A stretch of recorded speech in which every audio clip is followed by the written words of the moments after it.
안녕하세요. 한의사 이경입니다. 얼마 전 생리활성 자가혈장 치료에 대한 영상이 나간 뒤에 여러 난치성 질환에 나타난 놀라운 치료 효과에 대해서 많은 문의가 있었습니다.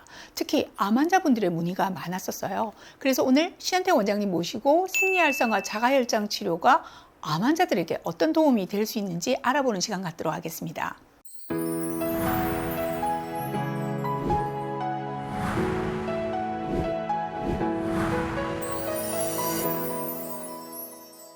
안녕하세요, 원장님. 네, 안녕하세요. CS한방병원 병원장 신현택입니다. 반갑습니다. 제가 듣기로는 원장님께서 직접 생리활성화 자가혈장 치료를 받아보셨다고 하던데요. 저 역시 생리활성화 수액치료는 지금도 꾸준히 받고 있지만 또 자가혈장 치료는 어떤지 궁금합니다. 네, 벌써 여러 번 치료를 받았는데 원장님도 그러시지만 저 역시 이제 자가혈장 치료 이전에 생리활성화 과정을 거친 수액치료, 또 침치료, 약물치료 등은 한 7, 8년 이상 꾸준히 해오고 있습니다.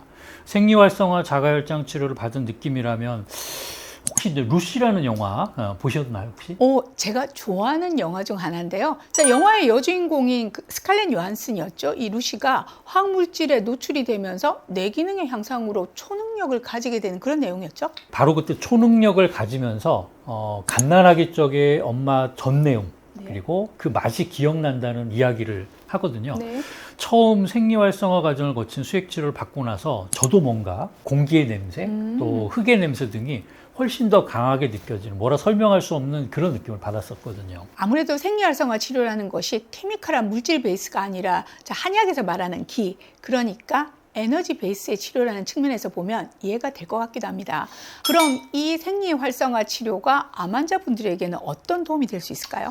저 역시 4년 전에 액체 생관 검사를 통해서 대장암 전암 단계를 진단받았었다는 말씀을 드린 적이 있었죠.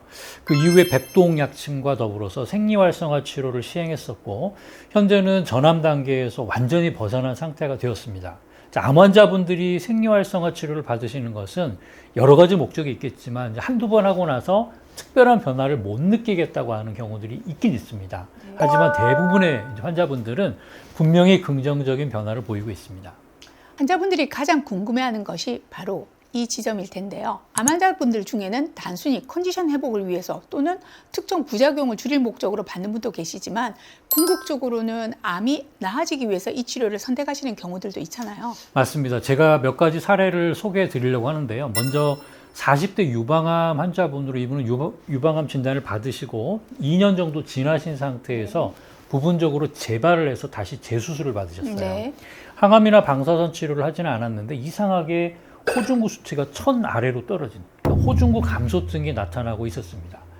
보통 항암 치료로 인해 호중구 감소증이 생기는 경우는 호중구 촉진 주사를 사용하기도 하지만 이분은 그런 케이스도 아니어서 생리활성화된 수액 치료를 권유드렸고 주 1회로 4회 치료를 하고 나서 재검사를 해봤습니다. 그 결과는 4회 치료로 호중구 수치가 2120으로 완전히 이제 정상 수치로 회복된 거죠. 정말 빠르게 회복되었는데요. 그럼 항암 치료 후에 혈소판 감소증이 심하게 오는 경우들도 있는데 그런 때도 효과가 있을까요? 네, 그런 케이스가 몇 분 계셨는데 이때도 생리활성화 치료로 빠르게 회복되는 것을 확인할 수가 있었습니다. 암 환자분들이 생리활성화 치료를 받는 대부분의 목적이 항암이나 방사선 치료 과정에서 발생하는 여러 가지 부작용을 줄이고자 하시는 건데 생리활성화 치료를 받고 나면 컨디션이 좋아지는 경우가 대부분입니다. 특히 항암 치료 중인 분들은 더욱더 확연하고요.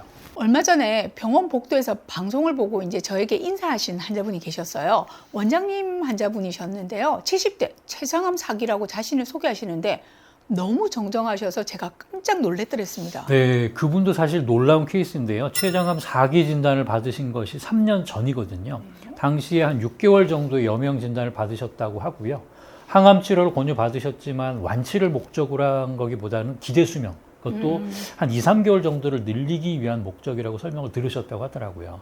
또 항암 치료 과정에서 나타나는 여러 가지 부작용들을 오롯이 감수하셔야 되는 그런 상황이고, 근데 제가 진료실에서 이분을 처음 만났을 때는 이미 항암을 36차례나 마치고 37차 항암을 앞둔 상황이었는데요. 3년 이상 항암을 해오신 분이라고는 믿어지지 않을 정도로 몸 상태가 좋으셨습니다. 네. 근육량이나 부종 상태, 무엇보다도 암 환자분들에게 가장 중요한 수치인 위삼각 수치 등이 너무나도 정상적인 상태였거든요. 그럼 이분은 그 전부터 생리화 활성화 치료를 해온 건가요? 네, 그렇습니다. 항암 치료 전후로 생리활성화된 수액 치료를 꾸준하게 받은 덕에 현재까지도 건강한 상태를 유지해 오고 있다고 말씀하시더라고요. 이후에 이제 저희 CS에서 보다 더 적극적으로 생리활성화 치료를 받기 위해서 찾아오셨는데 좋은 경과를 보이고 있어서 얼마 전에는 아주 흔쾌하게 저희 병원 치료 사례 인터뷰에도 응해 주셨었습니다. 이쯤에서 저뿐 아니라 모든 환자분들이 가장 기대하고 있을 질문 하나 드릴게요. 실제로 암 사이즈가 줄어드는 사례도 있었나요? 그렇다고 말씀드릴 수 있어서 기쁜데요. 전이성 난소암, 또 유방암 등의 케이스에서 실제 사이즈가 줄어든 사례가 있었습니다. 네. 반대로 생리활성화 치료를 하시다가 여러 가지 사정으로 중단을 하시고 나서 그 이후에 몸 상태가 급격히 나빠지는 경우도 있었고요. 아마도 그런 경우는 생리활성화 치료가 그동안의 진행을 막아주지 않았었나 하는 그런 생각이 들어서 치료 중단이 안타까웠던 기억이 있습니다. 자, 오늘 얘기를 나누면서 대표적인 면역 치료인 이뮨셀 치료나 NK 세포 치료가 떠오르는데요. 생리활성화 치료도 줄기세포 치료의 개념과 유사하다는 생각이 듭니다.